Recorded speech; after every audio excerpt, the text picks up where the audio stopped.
formei, fui para a Marinha, e quando eu saí da Marinha, eu fui para a Fundação de Medicina Tropical, eu estou com 30 anos, estou lá até hoje, e já vi muitos casos de meningite, com a característica de que, no início do meu trabalho lá, a gente via meningite, via pacientes com meningite quase todos os dias. Hoje, vocês podem ver que nós temos uma realidade diferente.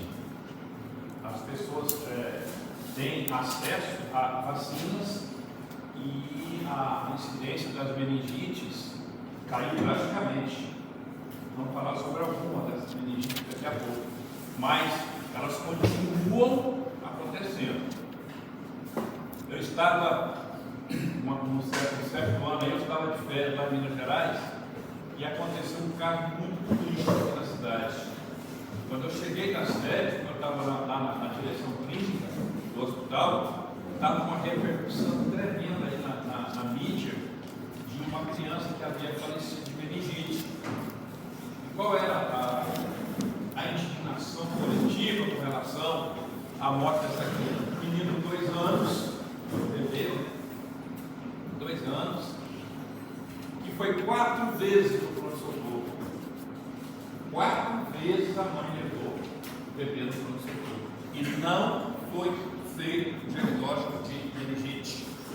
Então, tenha muito cuidado, tá? Quando você estiver diante de uma criança, ou até mesmo de um adulto, que esteja com febre alta,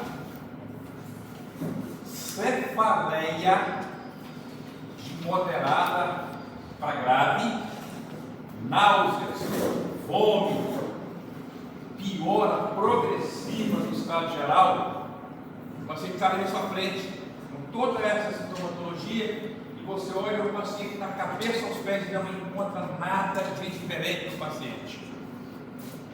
A mãe relatou para mim que a criança chorava o tempo todo com a mãozinha assim, ó, na cabeça. O tempo todo chorando com a mãozinha na cabeça. E os médicos que viram não pensaram em meningite. Qual era o diagnóstico? Era meningite. Meningite por hemófilo. Hemófilo influenza tipo B. E é uma meningite que eu vi muita criança morrendo lá em 95, 96, até 97. Muitas crianças pequenas morrendo com meningite por hemófilo. Aí em 99, o Ministério incluiu a vacina anti-hemófilo no calendário oficial. E a vacinação começou a partir do ano 2000. Olha, a redução da incidência de meningite por hemófilo foi drástica. Assim, a gente passou a quase não ver mais. E olha só, as crianças, a maior parte das crianças morriam ou ficavam com sequelas neurológicas, motoras, cognitivas. Tinha criança que ficava com epilepsia, surdez, distúrbio de fala. Então, aí, a partir de 2000, essa realidade epidemiológica mudou. Mas aí, tantos e tantos anos depois, a criança vai e morre de meningite pelo hemófilo. E olha só, mesmo com essa realidade que a vacina nos proporcionou, aquela criança tinha sido vacinada. Mas foi uma vacina que não conferiu a ela uma proteção. Mas a gente não pode usar, ver um único caso e dizer que as vacinas não funcionam, porque a gente viu isso, né? A redução drástica no número de casos de meningite por hemófilo. Então, tem sempre esse temor. Quando morre uma pessoa com meningite, é um corre tremendo, que as pessoas acham que todo mundo vai ter meningite, todo mundo quer fazer profilaxia, e daqui a pouco a gente vai falar sobre isso. Vocês vão entender quais são as meningites que são passíveis de profilaxia.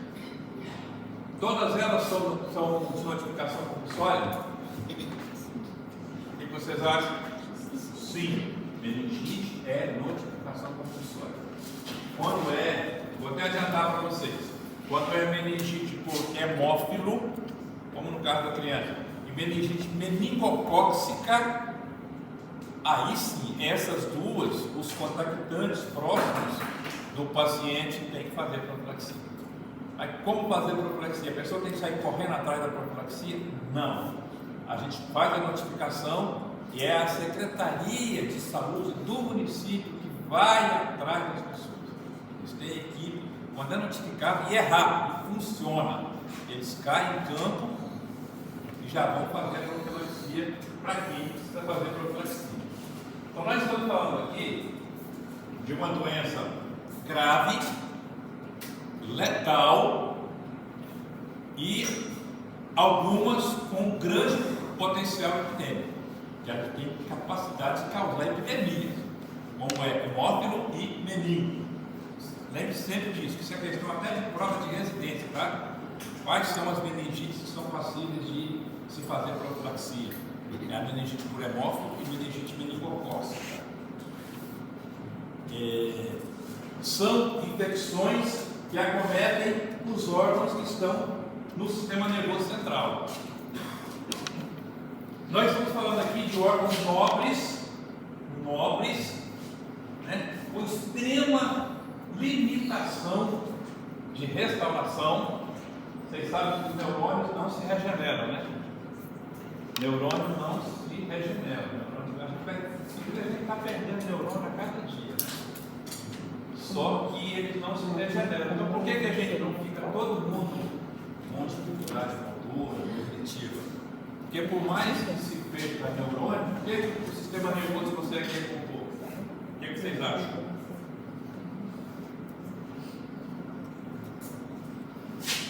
Se os neurônios morre muito neurônio durante um episódio de meningite, então por que não fica todo mundo com sequela neurológica, motora ou cognitiva? Porque o sistema nervoso, ou seja, os neurônios não se regeneram, mas o sistema nervoso consegue regenerar as comunicações entre os neurônios, as sinapses. Então aumenta a comunicação. Os neurônios que ficam têm um boom nas sinapses, e aí o sistema nervoso consegue se manter inalterado em relação à sua fisiologia. Mas quando a gente fala em infecção dentro do sistema nervoso central, são órgãos nobres localizados dentro de uma cavidade fechada. No sistema nervoso central você tem a caixa craniana e tem a coluna vertebral. Dentro da caixa craniana se alojam aqueles órgãos ali.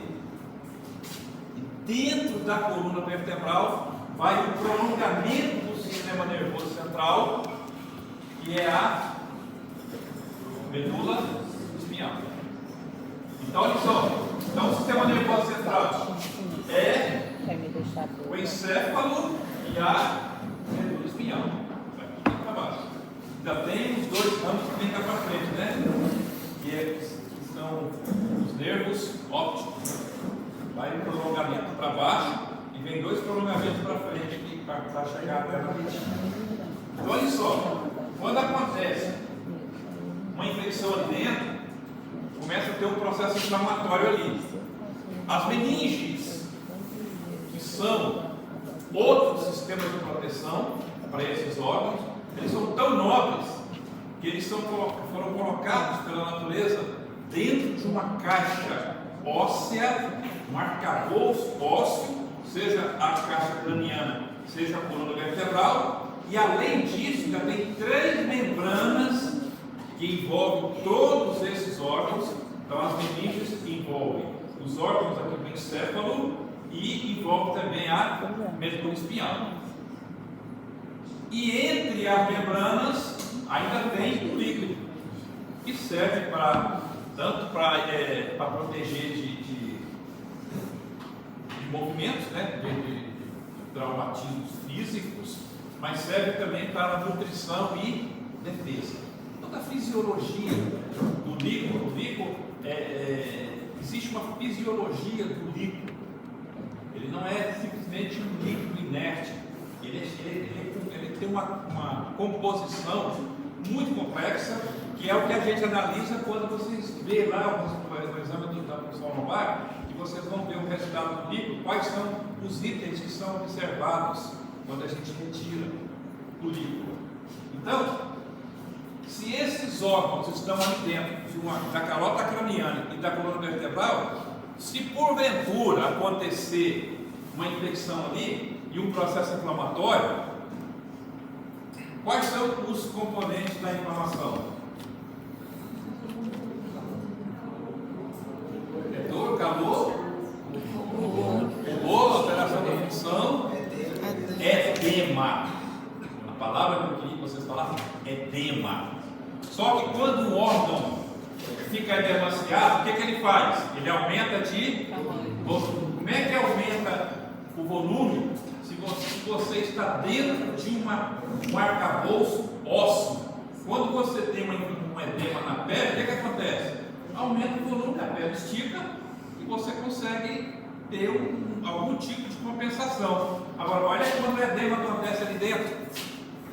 Por isso que é tão grave a condição que nós chamamos de hipertensão intracraniana. Por isso que é grave. Por isso que o paciente fica altamente sintomático. Quais são os sinais mais clássicos de hipertensão intracraniana? A cefaleia que não para e não cede com medicamento, vômitos em jato, sem relação com a alimentação. A pessoa tem vômito sem alimentação. A pessoa come, passa mal, vomita, tem até alguma coisa que até considera normal, né? É um mecanismo de expulsão. Você comeu alguma coisa ruim, está fazendo mal, o organismo vai expulso através do vômito. Agora, nesse caso, não tem relação com a alimentação. E é chato, né? É chato. Porque sem náusea, às vezes tem muitas náuseas e às vezes nem náusea tem. É só o vômito chato. Não dá nem tempo de fazer náusea. Tão grave que é. O que mais? Pode ter a rigidez de tudo. O que mais? Febre. Então, você vai ver a questão da caminhada grave. Rebaixamento de consciência. E aí pode ter criança que a gente vê os extremos, né? Ou o paciente chega afundado, ou ele chega extremamente. Três palavras. Condução, agitação psicomotora. Esse causa de hipertensão intracraniana. É que a gente vê. Você fazer diagnóstico de meningite parece fácil, né? Mas vocês só vão fazer diagnóstico de meningite no início, se vocês pensarem em meningite. Aquele garotinho lá, ele foi 4 vezes no pronto-socorro, em pronto-socorro particular. E ninguém pensou em meningite. Via a criança com febre alta, chorosa, sem se alimentar, chorando desesperadamente com a mão assim na cabeça, como dizendo para o médico: doutor, está aqui dentro, doutor, está aqui dentro, doutor. E o doutor não viu. Quando na última vez que a criança chegou já grave, comatosa, aí alguém pensou em fazer uma punção lombar. Aí o líquido estava hipertenso, purulento e era morto tipo B. E perdemos aquela criança. Foi uma percussão tremenda. Então, olha, quando a gente fala em meningite, né? É isso que eu falei para vocês nessa introdução. Os órgãos dentro do arcabouço ósseo, protegido pela calota craniana, pela coluna vertebral, pelas meninges e pelo líquido cefalo-radiano, líquido, LCR, como a gente diz.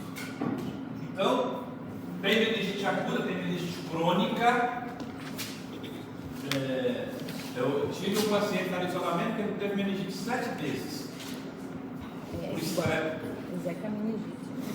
O que vocês acham? Depois eu vou falar sobre isso, tá? Então ele tinha uma meningite crônica. Meningite crônica, né? Não aparece não. Não aparece não. Meningite crônica. Então olha só. E aí, no caso daquela criança, era meningite aguda, né? Estava bem, de repente adoeceu. A doença aguda. Agora, crônica é aquela doença que vem se arrastando ao longo do tempo ou que se repete. Como no caso daquele rapaz lá. Daqui a pouco eu vou dizer para vocês por que ele tinha meningite de repetição. Você deve estar até pensando por causa de quê, né? Alguém está pensando em que poderia ser? Olha só, quem pode causar meningite? Quem pode causar meningite? Bactérias, vírus, fungos e parasitas. A meningite bacteriana, vou mostrar para vocês aqui quais são os agentes. As meningites virais, que são menos graves. O grande problema é quando a meningite viral vira uma meningoencefalite, que além de fazer infecção nas meninges, faz uma infecção no tecido cerebral, na intimidade do tecido nervoso. Aí nós temos a encefalite. E parasitária, fungos, né? Fungos. Qual é o fungo mais frequente causador de meningite?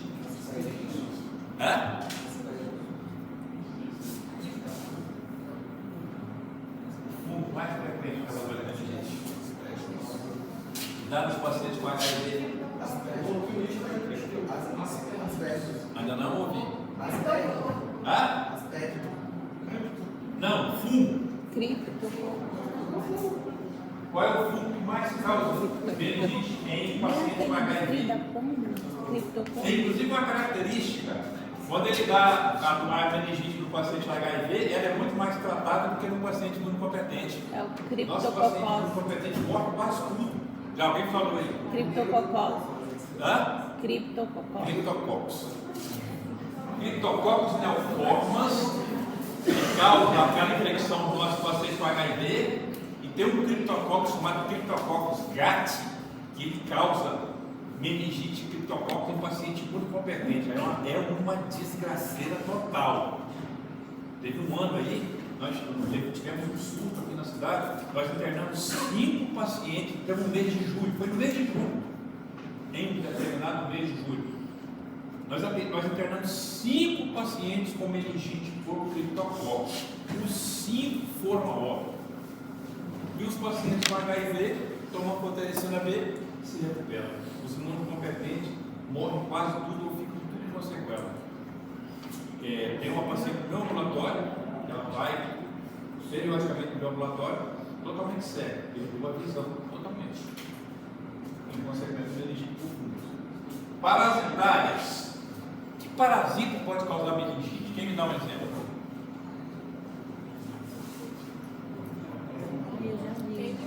Que parasita pode causar meningite? Quando eu falo parasita, o que vocês pensam? Vocês pensam em protozoários e vocês pensam em mintos? Quem me fala aí um protozoário que pode causar meningite? Ameba. Plasmóide pode? Aquela de porco. Plasmóide da malária? Pode. Tem uma ameba, né? Tem uma ameba que causa uma meningite que é terrível, é a Neigleria fowleri. É um negócio devastador. Uma ameba causando meningite. Um euminto que pode causar meningite. 2 plateumintos. Você sabe o que é um plateuminto? Qual a diferença entre nemateumintos e plateumintos? É na forma, né? Os nemateumintos são os vermes cilíndricos. Os plateumintos são os vermes achatados. Quem são 2 vermes achatados que podem causar meningite? A tênia. O nome da doença? Neurocisticercose. Neurocisticercose. Tá? Então, olha só. Uma meningite causada por um verme. Quando eu era criança pequena lá em Minas Gerais, era jogador de futebol. Jogava futebol desde 8 anos de idade. Joguei até 43 anos. Minha maior frustração que eu tenho na vida é a única é não ter sido jogador profissional de futebol. Eu queria ser jogador de futebol. Era o meu sonho ser jogador de futebol. Mas não pude ser por uma série de motivos. Mas fui jogador de futebol armador. Eu também queria, né? Tem algum profissional aqui, jogador de futebol profissional? Ninguém joga futebol? Joga futebol? Joga futebol? Eu queria ser ginasta. Eu joguei até 43 anos, aí parei por causa de lesões musculares. Já tinha marcado 14.732 gols. Tá se perdendo na jogar sem gol.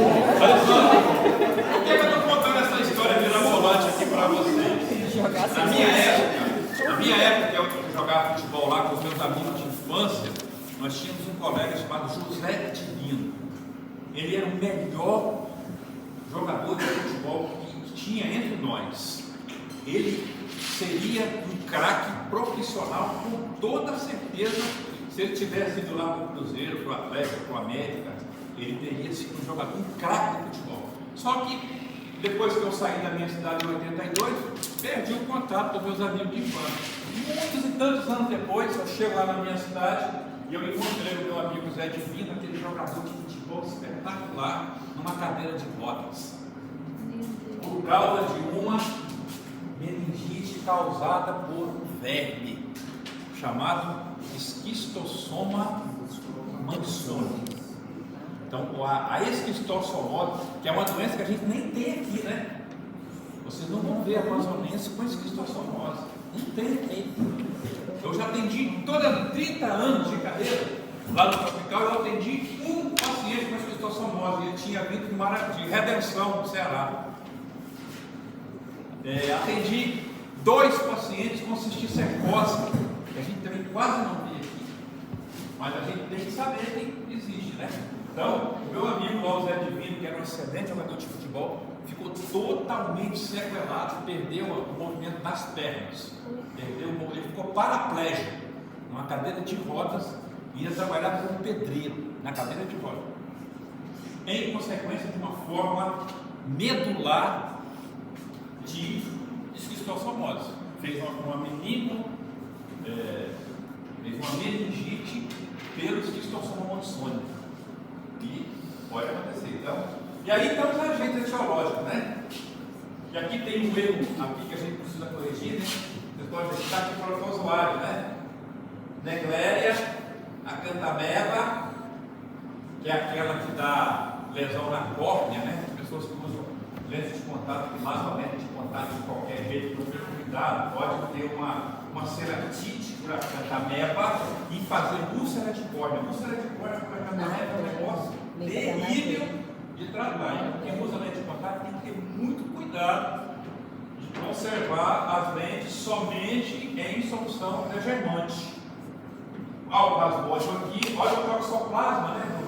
Isso aqui, mas é uma grande interrogação. Tem gente que fala que ele é um protozoário, tem gente que fala que ele não é, que ele parece mais fundo que protozoário, mas está aqui. Agora olha só, mas aqui está, olha lá, protozoário, está aqui. Está errado, né?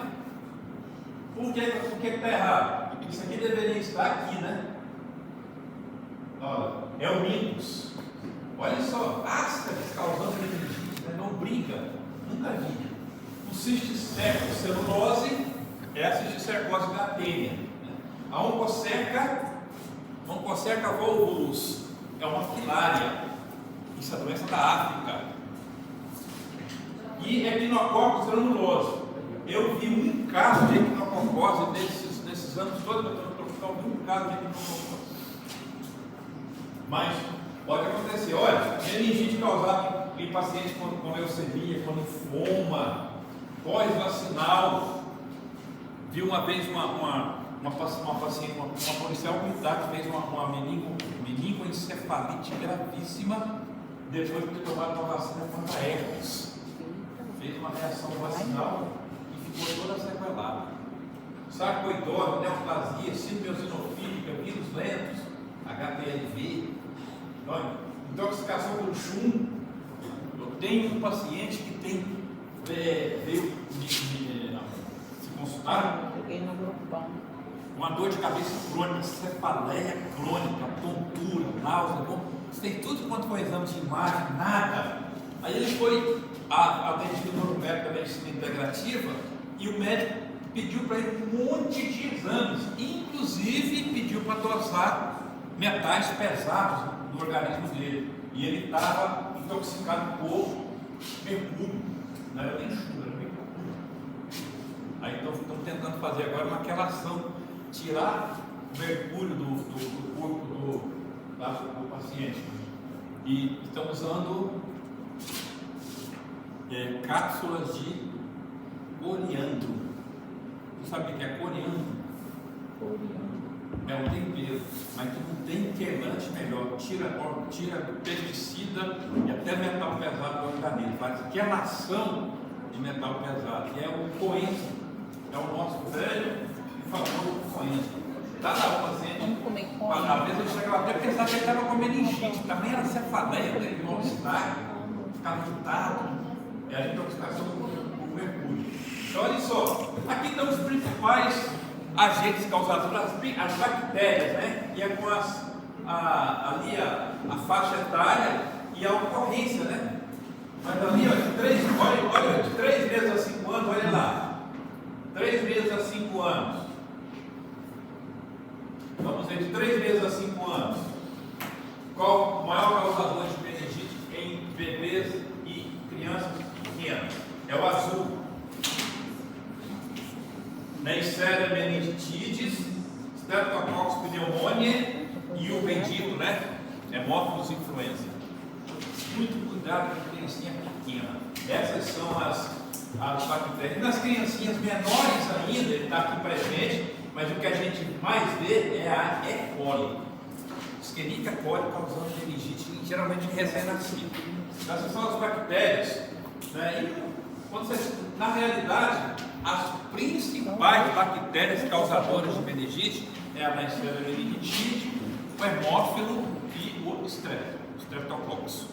Mas tem todos esses agentes aí que vocês podem considerar como causadores de meningite. Foco infeccioso à distância, que por disseminação, por contiguidade ou através da via hematogênica, se aloja no sistema nervoso central. O líquor, ele separa os órgãos do sistema nervoso do resto do corpo. Tanto é que tem muitos medicamentos que não atravessam essa barreira. É a chamada barreira hematoencefálica ou hematolicórica. Normalmente não é qualquer coisa que atravessa essa barreira, ou seja, que sai do sangue e cai no líquido.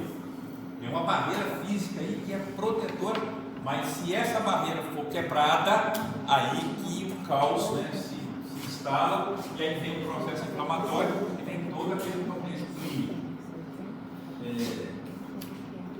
E aí você tem a síndrome infecciosa, que é aquela história do menino, né? Febre, mal-estar, dor de cabeça, dor do corpo, dor na junta, perda do apetite, perda da sede, irritabilidade, sonolência. Você fica olhando assim, o que é? Não sei. Nas primeiras 24, 48 horas, você não sabe.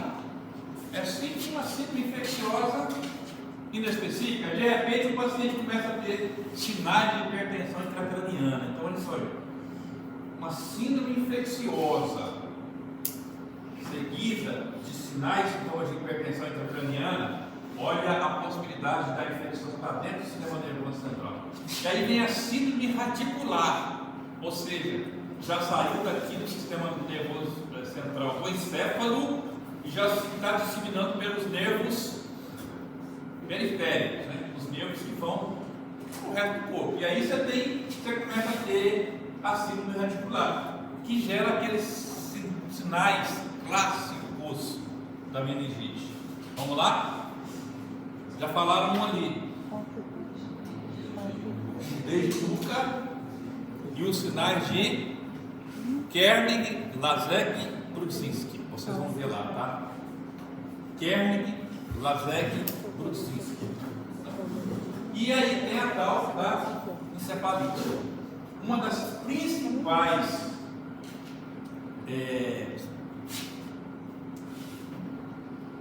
O que faz a gente pensar em cefalite? É um paciente que está com tudo isso aqui, mas ele chega lá com alteração de comportamento. O paciente está irritado, xingando todo mundo, falando palavrão. Eu já vi paciente xingando de tudo quanto vocês podem imaginar. Paciente extremamente agitado, xingando, chutando, querendo morder as enfermeiras, chutando, falando. Eles falam cada palavrão que vocês nem conseguem. Não sei, a pessoa fala até palavrão que nem existe, ainda a pessoa fala. Aí eu falo de encefalite, tá? Então, muito cuidado quando o paciente tem meningite que evolui para meningoencefalite. Olha lá, febre alta, vômito, dor de cabeça, cefaleia, confusão mental, cansaço, falta de apetite. Sempre uma palavra para definir gravidade de tudo isso aqui. Progressivo. Tudo isso é progressivo. Quando isso aqui vai progredindo, o que acontece com a situação clínica do paciente? Vai piorando.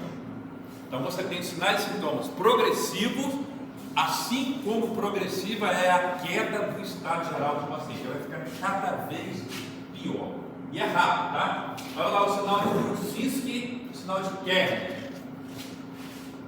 Rigidez de nuca. Você pega a pessoa, encosta, a gente falava, encosta o queixo no peito. Podem tentar aí, vocês fazem isso facilmente, ó. Paulado. Você consegue, normalmente, ó. Coloca o queixo no peito. Passa aqui. O paciente está com meningite, chega lá com o pescoço duro, não consegue. Aí você deixa o paciente. Deita o paciente com rigidez de nuca, aí você vai e coloca a mão debaixo do.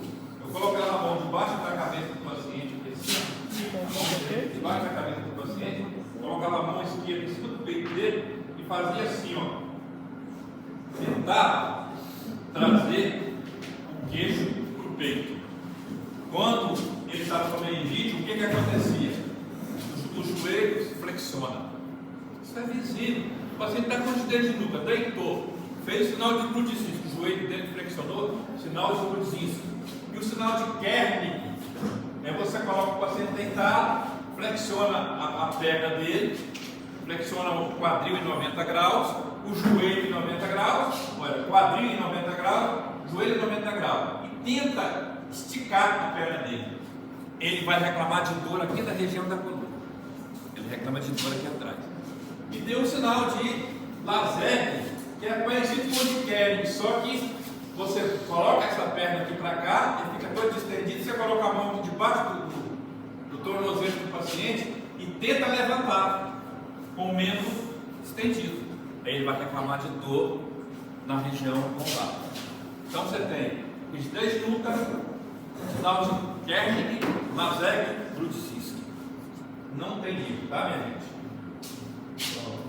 Aí fica fácil fazer o diagnóstico. Então, a gente vai lá e o diagnóstico é o nome desse procedimento aqui é radiocentese, que nós chamamos comumente de punção. Quando eu saí da Marinha e fui assumir um plantão no dia de domingo lá no Tropicão, o primeiro plantão foi no domingo. Meu terror era ter que fazer esse exame. Eu não sabia, eu não tinha coragem de fazer exame de punção normal. Então eu fiquei o dia inteiro tenso. Chegava para o paciente com meningite, o que eu vou fazer? Eu vou chamar um professor. Olha, meu primeiro plantão, pelo amor de Deus, era socorrer. Não apareceu o paciente com meningite, tá? Aí na segunda-feira, não era meu plantão, fui ao hospital. Aí encontrei a professora Lucilade, que ela já estava lá na residência. Cheguei para a Lucilade, eu preciso que você me mostre como é que se faz uma punção lombar. E olhem só, ela me disse assim: eu estou indo fazer uma punção lombar no paciente. Vamos lá comigo. E eu fui. A Lucilade. Quando chega lá, ela falou: se prepara para me preparar aqui. Nos preparando, ela pegou a agulha e falou: faça. Aí eu tive que fazer, né? Ela ficou lá do meu lado, me deu todas as dicas, e a partir daí eu perdi o medo. Eu devo ter feito uns 1000 exames desse lá. Aí perdeu mesmo. Fazendo dano no escuro, né? Um dia que acabou a energia lá, eu estava fazendo e continuei. Falei, pelo amor de Deus, traz uma vela. Aí a Cecília correu com uma vela, não tinha telefone celular naquela época, hoje não tem lanterna, né? Mas assim já tem tudo. Então não posso parar a função lombar, não. Fazer a função lombar em bebê, de adulto, paciente com escoliose, era complicado. Mas pelo menos uma coisa que eu aprendi a fazer bem feito foi isso daí. E ficou um procedimento simples, né? Ele é invasivo, mas ele é simples. Chegou uma residente lá do Emílio Ribas, foi lá fazer, ela chamou no plantão comigo, eu estava no plantão. Ela R2 de infectologia lá do Emílio Ribas. Aí chegou um paciente com suspeita de meningite. Ela falou assim: vamos ligar para o residente de anestesia para ele vir fazer a função lombar? Eu falei: não, nós vamos fazer. Como nós vamos fazer? Os acadêmicos que faziam plantão comigo, eu os treinava para fazer a função lombar. Eles tentavam fazer, se eles tivessem alguma dificuldade, aí eu assumia e terminava. Mas ela disse que quem fazia a função lombar lá no hospital dela era o R2 de anestesiologia. Então a gente, era um procedimento que a gente fazia lá no hospital. Então, um procedimento de rotina. Então é o que a gente observa no líquor, né? Você tem os valores de referência, né? Aspecto do líquor, se tem hemácias, se tem leucócitos. E se tem leucócitos, quais são os que estão prevalecendo? A glicose, que a gente chama de glicorraquia, é a quantidade de glicose que tem no líquor. Isso também já caiu em prova de residência.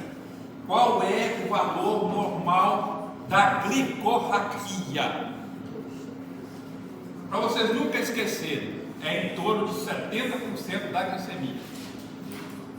Então, se a glicemia normal é de 70 a 100, 110, né?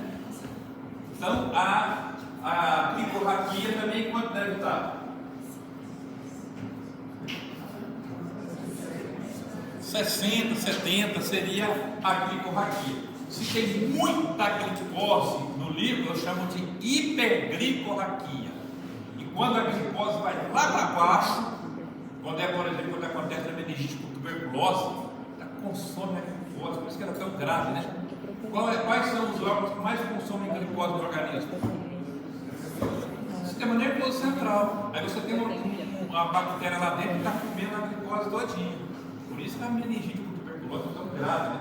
Que bota o paciente em coma rapidamente, porque faz uma hipoglicorraquia. Então, hiperglicorraquia e hipoglicorraquia. Qual o número total de células? Até 4 é normal. Mas eu já vi paciente com incontáveis células. O cara coloca uma gotinha do líquido lá no microscópio, tem uma placa cheia de quadradinhos assim, que ele separa, e ele vai contando quantas células tem em cada uma, que ele chama câmara de fluxo rosental, é o nome. E aí ele pode dizer, ele conta quantas células tem ali.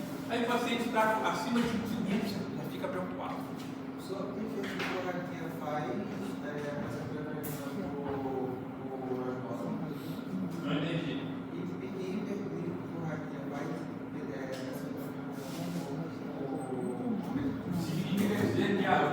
Significa dizer que a barreira está fechada e a glicose não está circulando. Se ela sai também, né?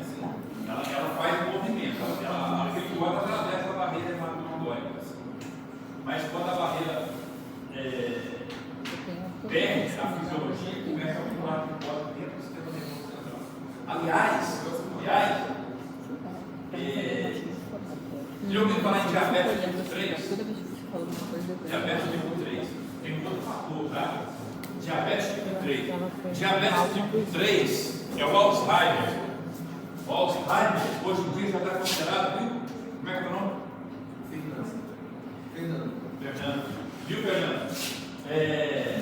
Diabetes tipo 3 é o Alzheimer. Por quê? É um diabetes dentro do sistema nervoso central. Por quê? A glicose geralmente tem dificuldade de atravessar a barreira hematopoética. Então, o que o sistema nervoso faz? Porque ele precisa de muita glicose. O que ele faz? Ele começa a produzir a própria glicose. Produz lá dentro. Ele produz insulina lá dentro.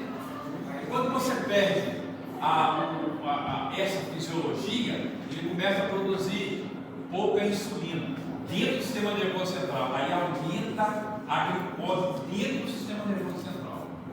E aí, como a barreira está aberta, está inflamada, aí a glicose acaba saindo e se misturando, e a gente consegue ver um aumento da glicemia e um aumento também da glicose.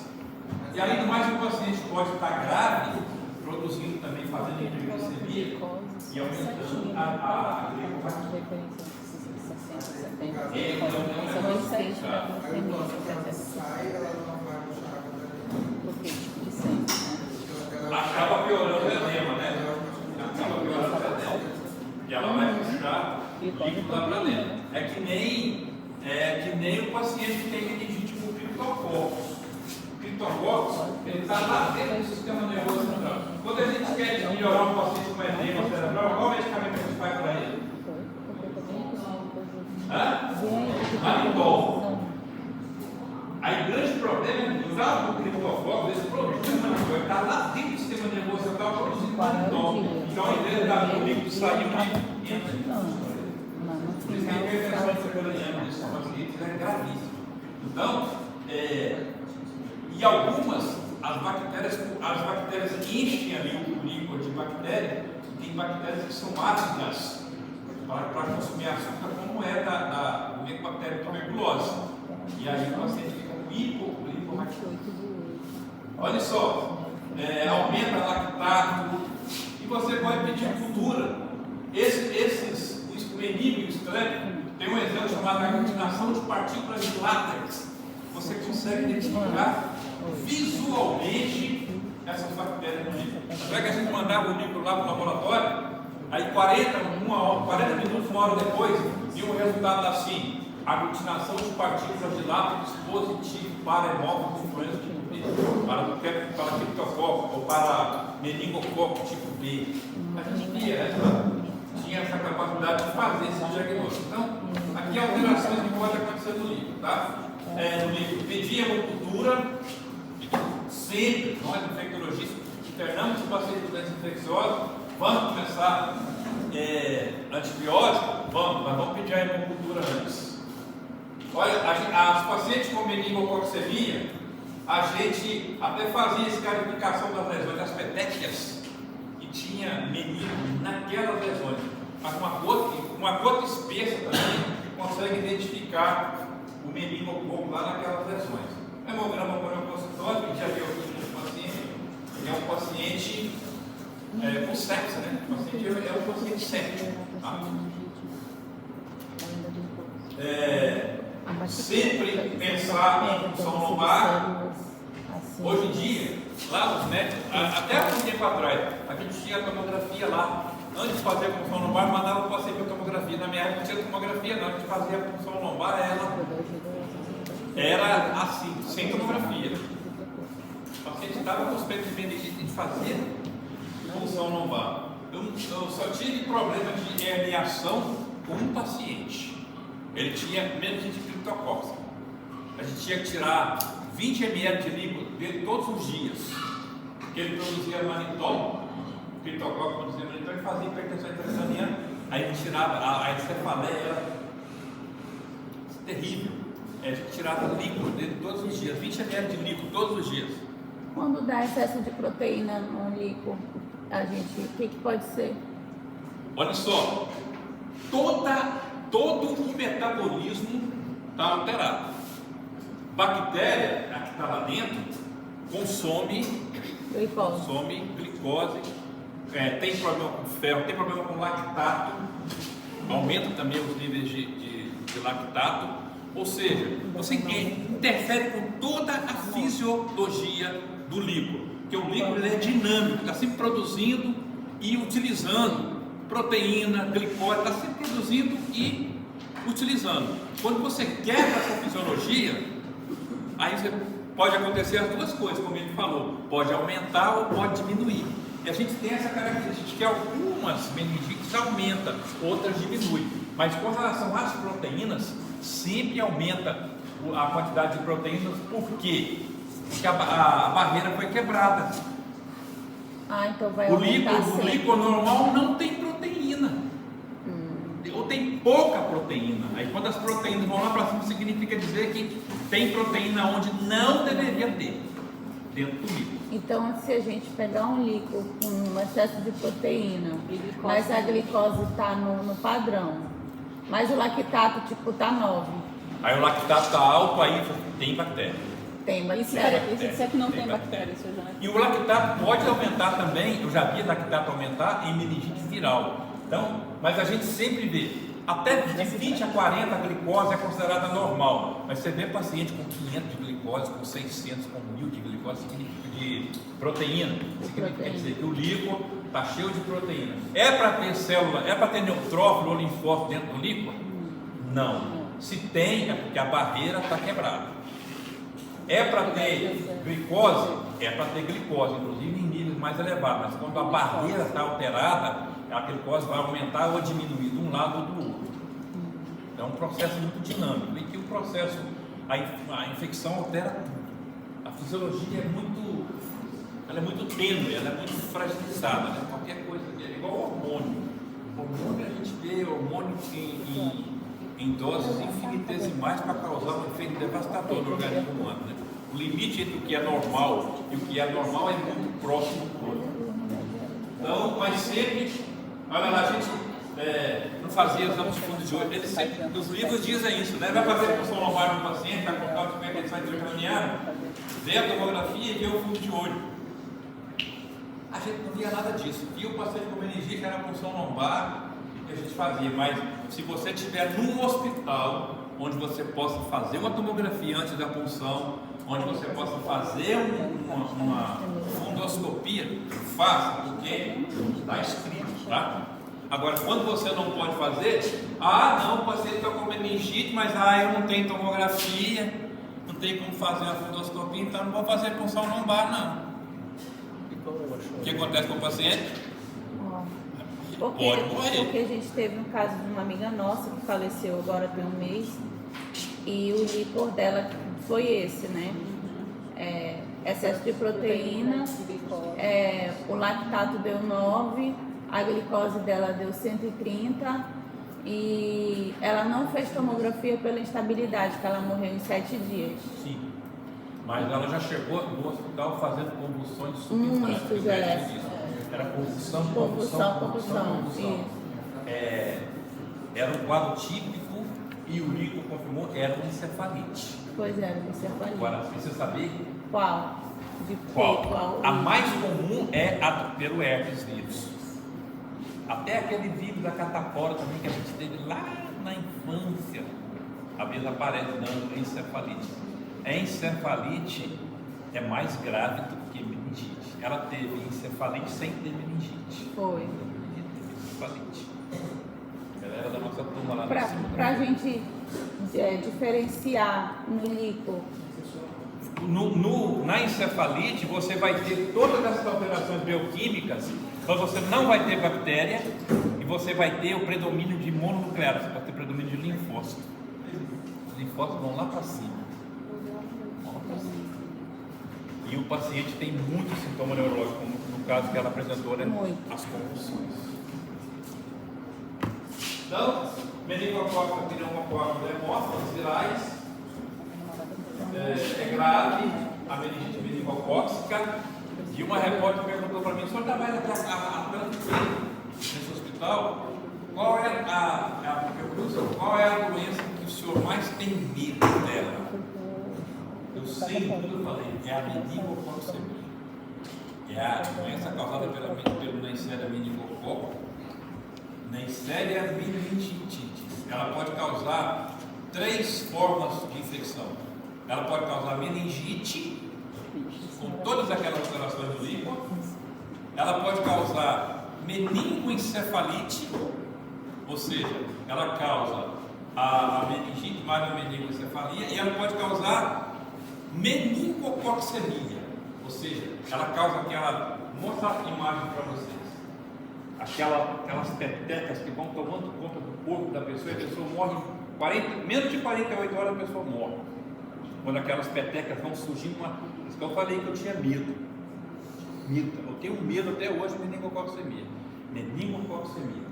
Então, ela pode causar meningoencefalite, ela pode causar meningite e ela pode causar meningococcemia. Tem paciente que só chega com meningococcemia, morre com meningococcemia com líquor normal. E aquelas pessoas que chegam com o líquido totalmente tomado pela Neisseria meningitide e com meningococcemia, nós chamamos de doença meningocócica. E como a gente Tem a meningite junto com a meningococcemia. Se o líquido está normal, como que a gente vai pela clínica? É pela clínica. Você tem um paciente cheio de petec surgindo uma atrás da outra, um paciente gravíssimo. Rapidamente, a evolução para a gravidade é rápida. E para a morte também. Você tem que fazer o diagnóstico rápido, tem que tratar rapidamente. Aí você faz a punção lombar. Aí, se o líquor vier normal, é só a meningococcemia. Se o líquor vier alterado, é a meningite mais a meningococcemia. E aí que, por incrível que pareça, os pacientes que fazem doença meningocócica sobrevivem mais que as formas isoladas. Então, é o nome dela lá, os sorotipos, né? A, C, Y, A, C, W, X, são os sorotipos dela, mas para a meningite do tipo A e tipo C, agora tem vacina, né, no calendário oficial. E para toda vez que aparece o meningo tipo C, a gente fica atento porque ele é um sentinela para risco de epidemias. Então a gente fica vigiando esse meningococo tipo C. Então essa é a meningite complicada, tá, mesmo? Já que é a bactéria que pode causar meningite, pode causar meningococcemia. Meningococcemia é grave demais, o paciente morre de 48 horas. Eu vi alguns óbitos lá que até hoje eu não esqueço deles. O paciente que estava bem, uma menina estava fazendo prova no CIESA na quarta-feira à noite, saiu para comemorar o fim do período lá com os colegas. Na quinta-feira, voltou para casa, chegou em casa e começou a se sentir mal. Acordou de manhã na quinta-feira, mal-estar, procurou atendimento médico, foi tomando um soro, aí as petecas apareceram. Mas era uma peteca uma atrás da outra, às 13h30 ela estava morta na minha frente. 23 anos. Rapidamente. Isso pega assim. Se eu fizer suave da orofaringe aqui, de todo mundo aqui, Todo mundo. 20% tem essa bactéria na garganta. Deus. 20% de nós aqui, eu tenho. Pelo amor de Deus. Com certeza, eu nem faço o exame, porque eu sei que eu tenho. Então por que nós não temos meningococcemia? É imunidade. E por que algumas pessoas têm? Aí entra, vocês já viram aquela história das frações de complemento?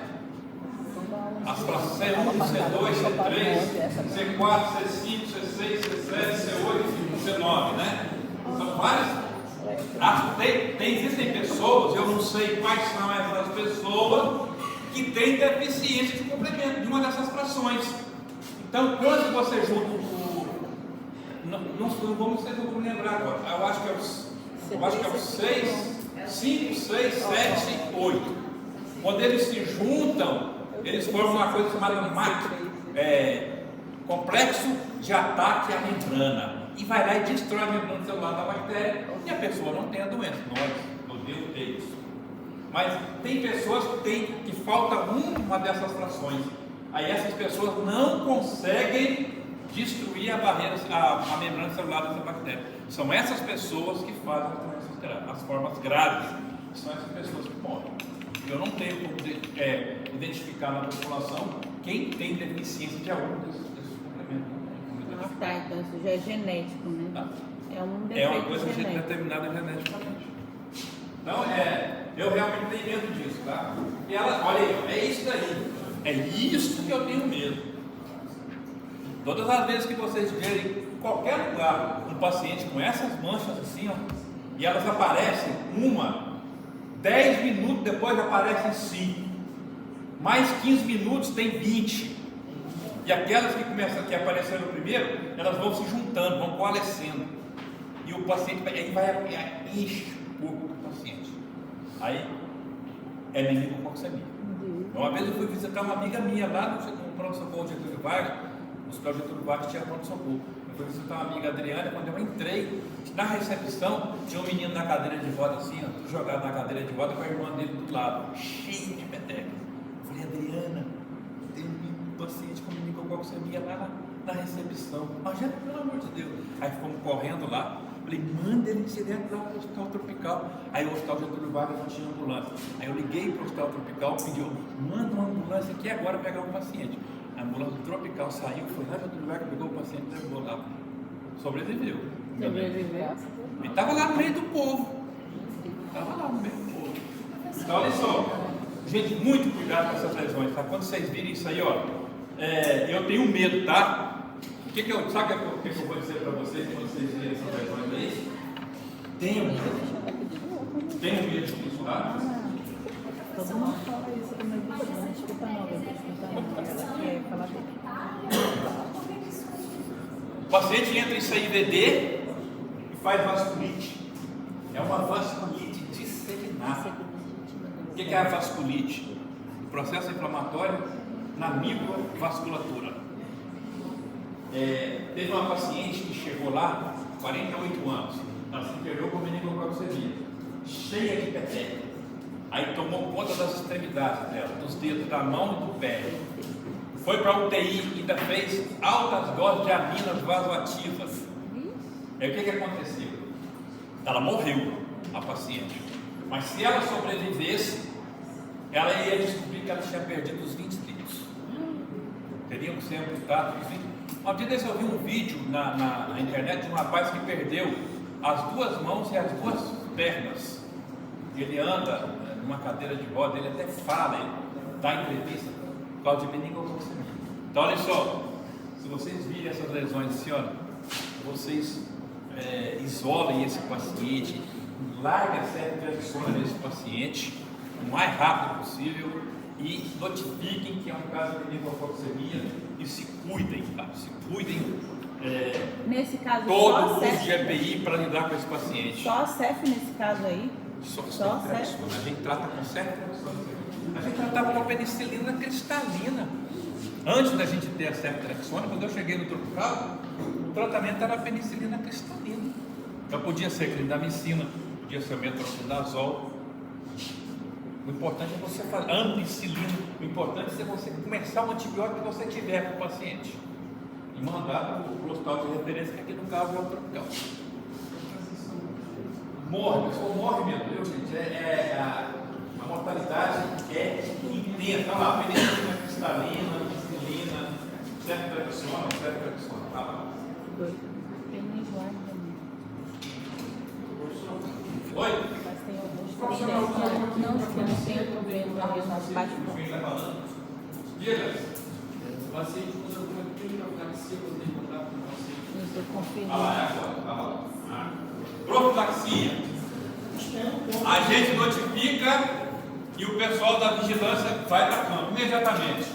Identifica todas as pessoas que tiveram contato íntimo, muito próximo, direto, com esse paciente nas últimas 12 horas. Somente essas pessoas vão fazer profilaxia. Quem só atendeu o paciente, uma vez eu fiquei tão desesperado que eu fiz, eu tomei ceftriaxona, não, tomei rifampicina, 2 dias. Eu falei assim, eu vou tomar rifampicina toda vez que eu atender um paciente com menino, eu não tive nada. Aí parei de tomar rifampicina, não falei mais para conhecer. E olha só, eles dão a rifampicina agora. Ou então eles dão ceftriaxona ou eles dão ciprofloxacina, é uma dose única, tá aí, uma dose única. Agora, quando você interna o seu paciente e trata ele com ceftriaxona, aí você não precisa fazer profilaxia. Por quê? Quando eu tratava com penicilina, a penicilina matava a bactéria que estava circulando, mas não matava a bactéria que estava na garganta, do orofaringe. Por isso que eu tinha que dar rifampicina ou então dar ali o ciprofloxacina, que é para eliminar o paciente do portador. Mas se eu interno o paciente, já trato com ceftriaxona, aí já estou fazendo um tratamento e a profilaxia ao mesmo tempo. Ceftriaxona, ciprofloxacina ou rifampicina vai ser indicado para quem teve um contato íntimo prolongado com esse paciente nas últimas 12 horas. Nem todo mundo vai fazer profilaxia, tá? Senão a gente não consegue, não. Então, olha só, muito cuidado com essa meningite. Tem vacina, né? A vacina do tipo C e a ACW135 e o Y. Já tem essa vacina que confere uma imunidade temporária. Então, aí vem a meningite por pneumococo, né? Aquele paciente lá que tinha bactéria meningite de repetição, era um paciente que tinha sofrido um acidente de moto. Ele fez um traumatismo crânioencefálico e ele ficou com uma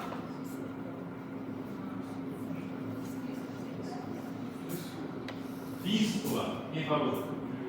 A palavra é fístula.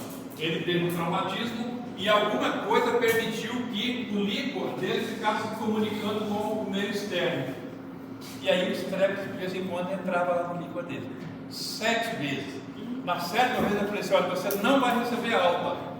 Aí eu consegui que ele fosse para o Getúlio Vargas. Eu pedi uma avaliação do neurocirurgião para tem que fechar essa fístula, senão esse cara vai morrer, vai acabar morrendo de meningite. Até então ele estava respondendo ao tratamento, mas uma hora ele vai ter e não vai responder ao tratamento. E aí eu transferi o rapaz para o Getúlio Vargas para o neurocirurgião avaliar e fechar a fístula. Eu acho que fechou, porque ele nunca mais voltou.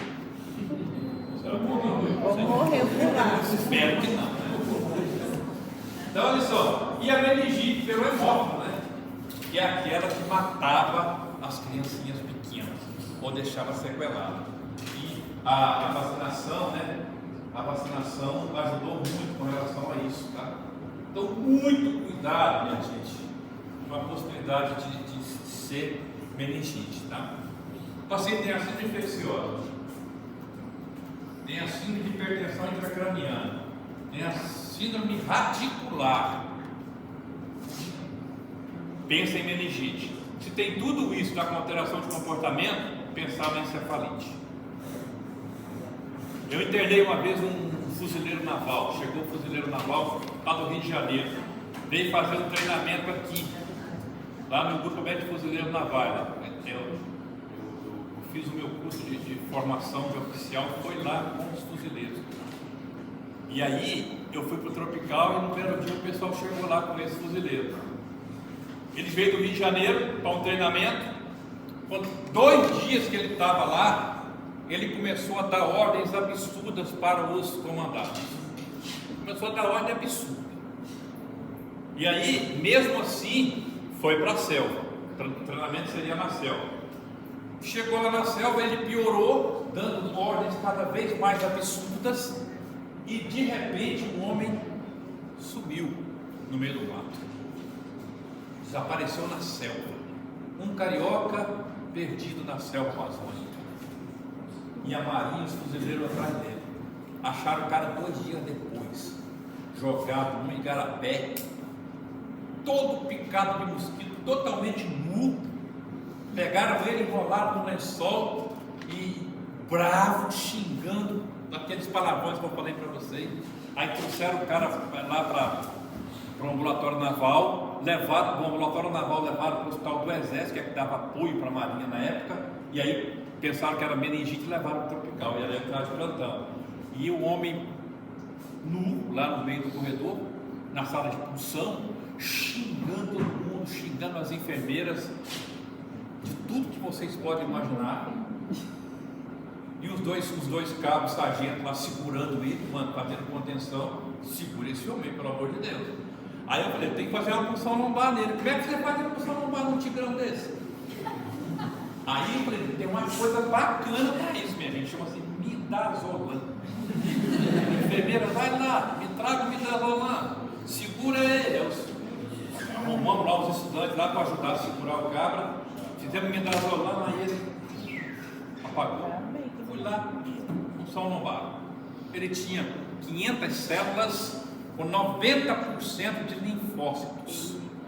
Mas o distúrbio de comportamento, proteínas normais, um quadro de encefalite. E aí, sedamos ele, deixamos ele no isolamento, deixamos até menos sedado. Com 48 horas, tirando a sedação, Ele estava deitado assim de manhã. Onde é que eu estou? Não se lembrava de nada mais. Só se lembrava que ele chegou em Manaus. Não se lembrava do treinamento, não se lembrava do tempo que ele ficou perdido na selva, todo picado de mosquito. E aí os sargentos, né, para sacanear o tenente, o senhor chegou pelado aqui e xingando as enfermeiras de prostituta, de vagabunda, cuspiu na enfermeira, tentou morder a enfermeira, chutou a barriga da enfermeira. Aumentaram um pouquinho, né? Porque militar é assim, né? Tem que sacanear o cara que está acima, né? Às vezes chegou um general picado de escorpião lá, Leônio vai sair daqui a hora que eu deixar. O general vai embora a hora que eu deixar, a hora que eu der a hora para ele. Deixei ele o dia inteiro lá. A tradução está liberada. Nada melhor que dar hora com o general. Mas aí o cara do fuzileiro. Aí acordou 48 horas depois, como se nada tivesse acontecido. Voltou normal. A de alta para ele? Não, você vai sair daqui e vai lá para o hospital naval, Marcinho Dias, lá no Rio de Janeiro, que é o hospital da Marinha. Aí ele foi para lá, depois não tive mais notícia dele. Depois eu recebi até o hospital até recebeu lá uma carta do almirante lá, agradecendo pelo atendimento e pela resolução. Felizmente o cara teve uma encefalite grave e ele conseguiu se recuperar da encefalite. O próprio organismo dele deu jeito, né? Mas a nossa menina lá não teve jeito, não teve essa sorte, né? Aliás, o nome dela está aí na lista. Tá, infelizmente. Bom, mas vocês têm essa história dura para contar sobre a turma de vocês. Da minha turma de medicina, nós tivemos um colega que morreu 2 semanas depois da formatura. Pessoal, é um mito isso, de que toda turma carro de Porto Velho, medicina. e a nossa turma foi se mantendo. Agora, o ano passado morreu, a doutora Dária, que era da minha turma, morreu também subitamente. Então a minha turma está por aí ainda, menos esses dois, o Mário e a Dária. Então, vocês têm essa história para contar sobre vocês, mas vocês podem honrar a memória para colega de vocês. Então, olha só, infecção grave, mas se a gente tiver atenção e tiver essa atenção que eu estou falando para vocês, vocês conseguem fazer o diagnóstico. Gente, o diagnóstico clínico, né? Aí você vai ter a cultura depois, vai ter o PCR, a aglutinação pelo ar, isso é depois. Lá quando a gente tinha esse resultado aqui, principalmente o resultado da cultura. Quando você tinha o resultado da cultura, o paciente já tinha recebido alta. Você não, meningite, você não espera resultado de exame para tratar. Eu já mandei paciente com isolamento com líquor lípido. Paciente com rigidez de nuca, aí funcionava o líquor vinha lípido. Eu falei, mas eu vou entrar com antibiótico, amanhã o médico da enfermaria, se ele quiser, ele tira. Mas a maioria das vezes o líquor vem puro dentro, o líquor vem turvo, e em algum caso vem até puro dentro, com a pressão aumentada. Então é meningite. Eu vou esperar resultado de exame? Não. Manda o paciente para a enfermaria já com antibiótico. E aí os antibióticos que a gente sempre escolhe, né? Pode ver que a ceftriaxona está ali. É um antibiótico que tem hoje disponível em tudo quanto é hospital. E olha, ela pode tratar o hemófilo, o estresse e a Escherichia coli ao mesmo tempo, né? E o paciente com pneumonite por pseudomônio, com meningite por pseudomônio, pseudomônio é aquela bactéria que está onde? Dentro do hospital. Dentro do hospital, onde é que ela está mais presente? Nas UTIs. Eles estão ficando quase infectologistas. Aí a função é meropenem. Então, outras meningites, a gente tem aí o agente etiológico, a faixa etária. O que eu falei para vocês, né? É o tratamento que a gente faz, a profilaxia, tá ali. Então, vou perguntar de novo. Quais são as meningites que a gente faz profilaxia? Meningococos. É uma outra meningite. Na esfera meningitide. Então, na esfera meningitide, ela é uma bactéria tão nojenta, tão desgracenta que ela é um coco. E todos os cocos são gram positivo, menos essa desgracenta. Essa desgracenta é um coco gram negativo. E é um diplococo, de 2 em 2. Também é de dupla ainda. É de 2 em 2. Olha o líquido de vocês, está lá assim: presença de diplococos gram negativo. Pá, medinho. E aí, você flexiona e você vai fazer a profilaxia com a rifampicina. A rifampicina são 2 dias. A ceftriaxona e a ciprofloxacina é uma dose única. Meningites virais, olha lá: enterovírus, arbovírus, vírus da cachumba. Eu vi muito paciente chegar lá com meningite, e aí quando a gente ia ver, uma semana antes ele tinha tido parotidite, que é a cachumba, né? É um vírus que causa muita meningite. Lembra uma vez que um garoto apareceu, deu um surto de meningite no Lato Senso. Aí foram 7 adolescentes com parotidite e 2 fizeram meningite pós-parotidite. Então, vírus. Olha, arenavírus é aqueles vírus que são transmitidos por poeira contaminada por urina de rato. Arenavírus é de arenavírus. É onde tem vírus que são transmitidos por rato, por roedor. Olha, HIV, vírus do sarampo, adenovírus, o herpes, varicela zoster.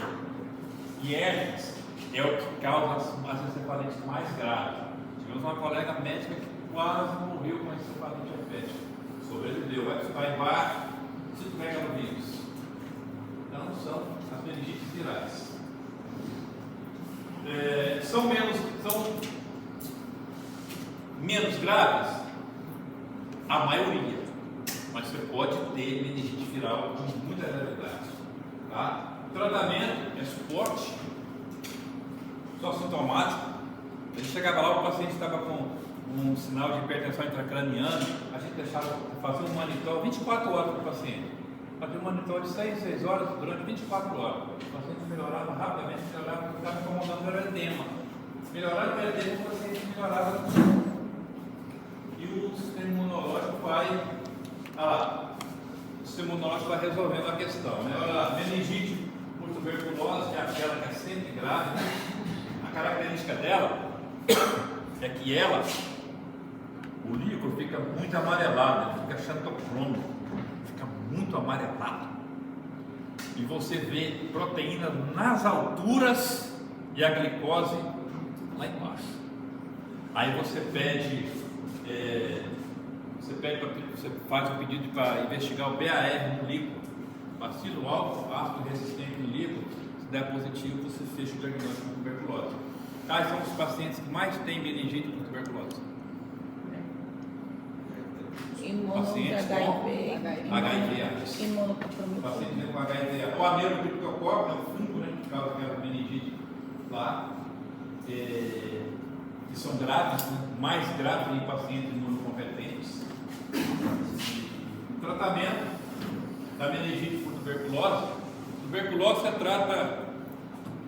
trata 6 meses, né? Tuberculose pulmonar se trata 6 meses, né? Mas a meningite tuberculose é no mínimo 9 meses. E nos nossos pacientes lá, a gente sempre considera 1 ano de tratamento. Trata 1 ano. Tem um rapaz internado lá com meningite tuberculose que quando ele está com 37 anos. Quando ele era adolescente, ele ia lá na minha casa com a mãe dele. A mãe dele era minha secretária lá de casa. Ele ia com a mãe dele. Aí eles sumiram, perdi o contato com eles. Aí, quando eu estava saindo do hospital, ela estava saindo. Me encontrou, meu filho está internado com meningite tuberculose. Quando ela falou, está com meningite tuberculose, eu imaginei o quê? Está com meningite tuberculose, internado lá no hospital tropical. Quando ela vê o menino está com HIV. Mas ele está se recuperando, está melhorando. Está fazendo o esquema HIPER, né? HIPER, rifampicina, isoniazida, pirocinamida e... Vocês estão bons, né? criptococcus, sempre se lembrando que o que chama a atenção no criptococcus é a hipertensão intracraniana. Existe um aparelhinho chamado raquimanômetro, que você mede a pressão de saída do líquor. Você pega a agulha, coloca na região lombar do paciente. Quando o líquor começar a sair, você conecta o aparelho e você consegue medir a pressão de saída do líquor. Ela tem que estar entre 10 e 12 centímetros de água. Aí, como a gente nunca teve o tal do raquimanômetro, nunca vi pessoalmente o dito. Como é que a gente fazia? O brasileiro não pode, né, tem que ser estudado mesmo. O que a gente fazia? Eu quero saber quanto está a pressão, principalmente os pacientes com meningite criptocócica sem HIV. Aí eu pegava uma régua, essa régua comum mesmo, colocava uma fita métrica. Quando tinha fita métrica era melhor. Pegava a fita métrica, colava a fita métrica naquele suporte de soro. Fazer a derivação. No suporte de soro. E aí, colocava a agulha, quando vinha a agulha, anexava um equipo de soro. Aí o líquido vai subindo assim, ó. Aí você vai e mede quanto. Esse meu paciente lá que morreu, a pressão de abertura dele chegou a 58 centímetros. É como se tivesse força para empurrar colunas de água assim, mais de meio metro para cima. Ou seja, uma hipertensão gravíssima. E não podia fazer manitol, porque o sistema nervoso dele estava cheio de manitol lá dentro. Por isso que o edema dele é persistente. O fungo do intracentro, ele produz manitol e puxa o líquido lá para dentro. E aí você tem que... Esse paciente tirava 20 ml de líquido dentro todo dia. Fazia a função lombar para tirar líquido. Aí ele melhorava a dor de cabeça dele. Tirava 12 ml de líquido. 12. 10, depois tirava mais 2. 12 ml de líquido todo santo dia. Até que um dia eu cheguei de manhã, o leite estava vago. Eu chamei a enfermeira, cadê? Eu falei assim, doutor, ele teve uma parada ontem à tarde e não retornou. O médico do PA veio aí, reanimou, fez todas as manobras. Então, é complicado. É uma meningite e é fácil de fazer o diagnóstico. Você vai, faz a função lombar, manda o material para o laboratório, aí o médico pega a tinta da China, que é o nanquim, aquele nanquim usado pelos desenhistas, né?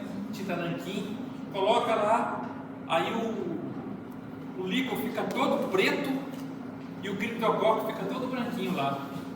Aí você vê o criptococo lá, chama aspecto de céu estrelado. Você vê tudo escuro e as estrelinhas lá tudo brilhando, que é o criptococcus. Então o pessoal do laboratório faz o diagnóstico assim, visual no líquido. E o tratamento é, anfotericina B, agora, mas voltamos a ter a flucitosina. A gente passou muitos anos sem ter a flucitosina, fazia o tratamento dos pacientes com a anfotericina B e depois mantinha no ambulatório com sulfonação. Então, olha só, é tudo que a gente falou, né? Tudo que a gente falou aqui, a história da clínica, cidade de imitação meníngea, pode ter peteca, aí a gente pensa em meningo, a tal que mete medo, né? Muito cuidado com ela. Cidade de encefalite, confusão mental, dificuldade de equilíbrio, fraqueza muscular, alteração de comportamento ou do nível de consciência, convulsões, e o paciente evolui rapidamente para coma. Então, esse é sinal de comprometimento meningoencefálico ou encefálico. O paciente pode não ter meningite, pode ter só mais encefalite. E aí, aqueles quadrados, como é que se diz? Nós utilizamos uma palavra fluxograma. Aqueles fluxogramas que ajudam muito a gente na época das epidemias, né? Isso aqui, com o tempo, vocês ficam bem fixados com isso. Saber quais são os principais agentes etiológicos, quais são os tratamentos. Olha aqui, malária cerebral. Quando eu era residente, eu vi 2 pacientes com malária cerebral. Malária e coma. convulsão, malária, febre, tremor, febre intermitente com tremores, calafrios, evoluindo para convulsão, coma, e uma hipoglicemia absurda. Você tem que ficar fazendo reposição de glicose. Não sei se vai dar tempo de falar pelo menos aí alguns casos clínicos. Tem 15 minutos. Feminino, 10 anos, 2 dias de febre e vômito cefaleia. 2 dias, inespecífico, né? Há 1 mês ela vinha tendo sonolência, dor e edema articular, fotossensibilidade, adenomegalia e úlceras mucosas. Tinha peteca nos membros inferiores. 2 dias. Mas tinha completamente 1 mês. Olha o livro. O médico suspeitou de meningite. Vamos lá. Aspecto. Opa. Aspecto. Globulina. São as proteínas. 2 cruzes. 153 de proteína. Normal é até 40, né? Então tem tubo, tem globulina e está com hiperproteinorraquia. Esse é o nome. Hiperproteinorraquia. Olha só a citologia. 6.560 células com 95% de polimorfos nucleares. É meningite o quê? Bacteriana. E aí veio o resultado do líquido lá 2 horas depois. O outro Magela, o Geraldo Magela, ou a Rocicleia, mandou o resultado do líquido dizendo assim: olha, frequentes diplococos grandes. Olha a miserenta aí, né? Que é pouco, mas é gram negativo. Meningite, meningococos. Simples, né? Está tudo pronto, né? Aqui parece fácil, né? Mas lá na hora. A prova vai ser assim. Lá na prova vai ser assim.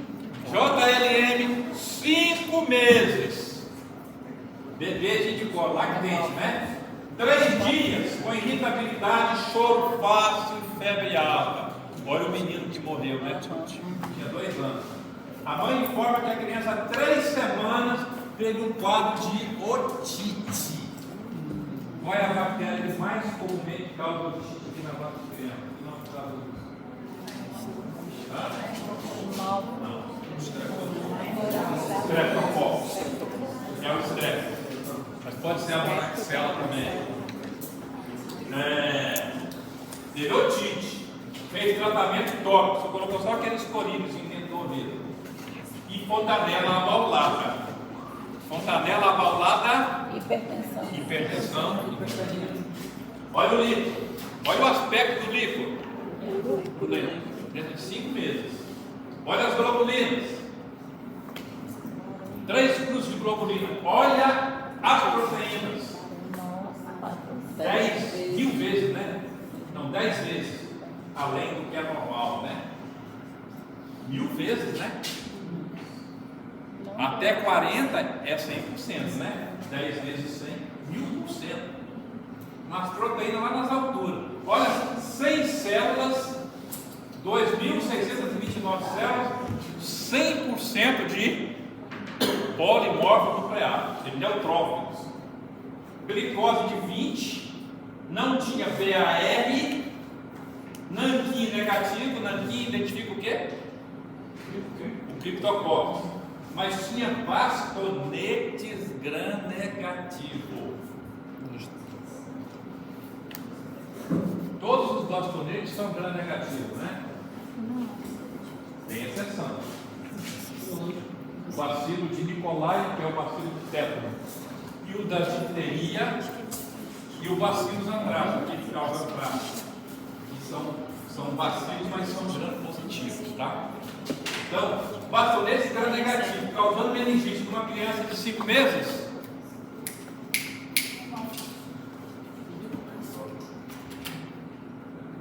Aí, né? Aglutinação de partículas para o lado positivo para HIV. Pode falar. Hemófilos influenza tipo B. É todo aquele contexto clínico, né? Então o diagnóstico é meningite por hemófilo. Masculino, 15 anos, há 2 meses sofreu trauma crânioencefálico. Agora já acertaram, né? Evoluído com uma fístula licórica que regrediu espontaneamente. Alta hospitalar com grau 15. Há 2 semanas, cefaleia, diminuição da acuidade visual, febre e letargia. Olha o líquido dele. Lípido, sem globulina, discreto aumento das proteínas, muita célula, né? Muita célula? Não, 4 células. Normal. E as que tem lá, é tudo muito forte. 100% mononuclear, né? E a ausência de bactérias. E aí? Normal. O que vocês acham? Está normal. O líquido está normal, né? Tá. Mas olha lá. O que ele tinha? 2 semanas com cefaleia, diminuição da acuidade visual, febre e letargia. Tem alguma coisa errada, minha gente? Tem. Aonde? O sistema nervoso central. Meningite. Aí o líquido diz para você que tá normal. não é. Aí você parte para a imagem. Aí pediu a tomografia do paciente. Olha lá. O que o paciente tinha?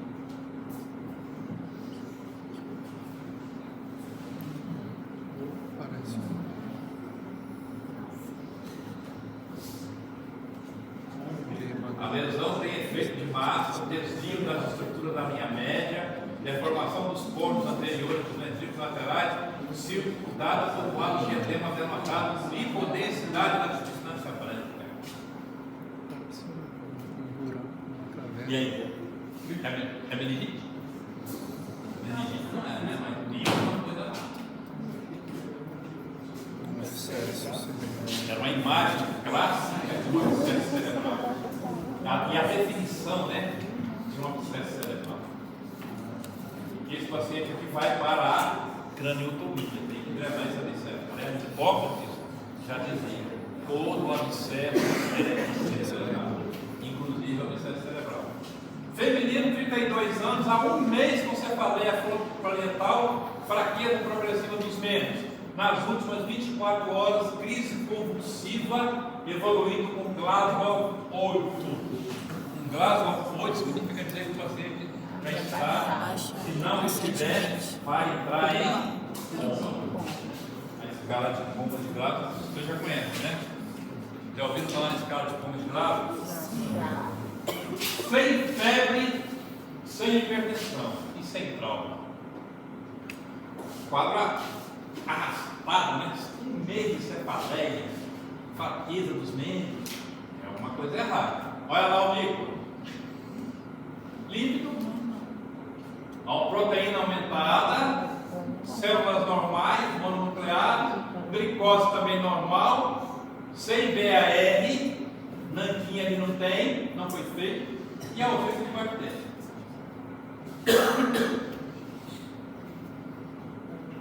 Então, não é um líquido de meningite, né? Não é. Definitivamente não é. Aí vai para a imagem, né? Olha lá. O que será isso, meu? Lesões do giro frontal superior esquerdo, giro do símbolo direito, hidratado, provavelmente necrótico, com forte impregnação anular e edema perilesional da substância branca. Edema perilesional.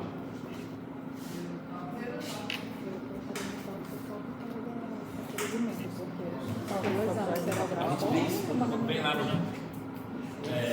edema perilesional. Assim, ao redor da pessoa. Aí você pensa em, como vocês viram, fizeram o diagnóstico aí no exame de imagem, só que só faz uma, né? Impregnação anular e edema perilesional. Paciente HIV positivo, tratamento para tuberculose pulmonar há 2 meses. Há 1 semana, com cefaleia intensa e vômito. Usa antirretrovirais, toma regularmente o esquema HIP. Toxinas não resistem a vida. Olha o líquido. Líquido, 3 quilos de globulina, 465 células de proteína. Quantas células? 378 células. Mas olha lá, tudo mononuclear. A ausência de BAR e a ausência de bactérias. E aí? Quem é?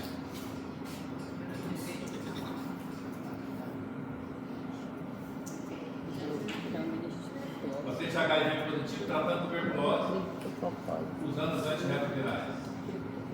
Olha lá. Aí foi para a imagem. Olha lá o que tinha na imagem dele.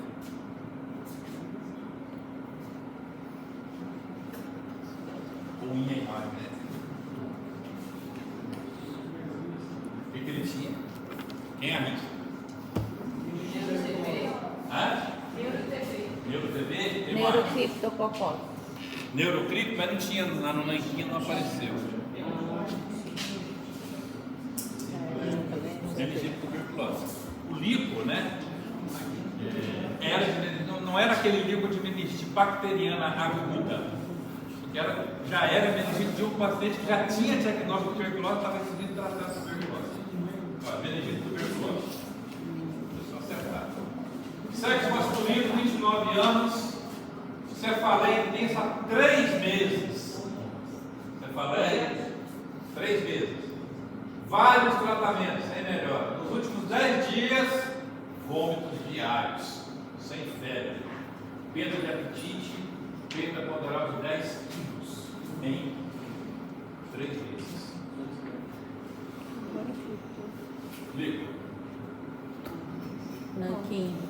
Ovo. Agora é 1 quilo de globulina, 142 de proteína, 218 células, tudo mononuclear, glicose 49, né, baixa, um pouco baixa, sem BAR, mas o nanquim apareceu lá, né? Frequentes de procópicos e ainda por cima gemulando, ou seja, se reproduzindo dentro do líquido. Aí você vai fazer o tratamento do paciente, vai fazendo líquor, até o momento que os criptococos já param de gemular e até desaparecer. Mas aqui, ó, doença ativa, né? O criptococcus lá presente e gemulando. Isso aí, pessoal. Alguma pergunta?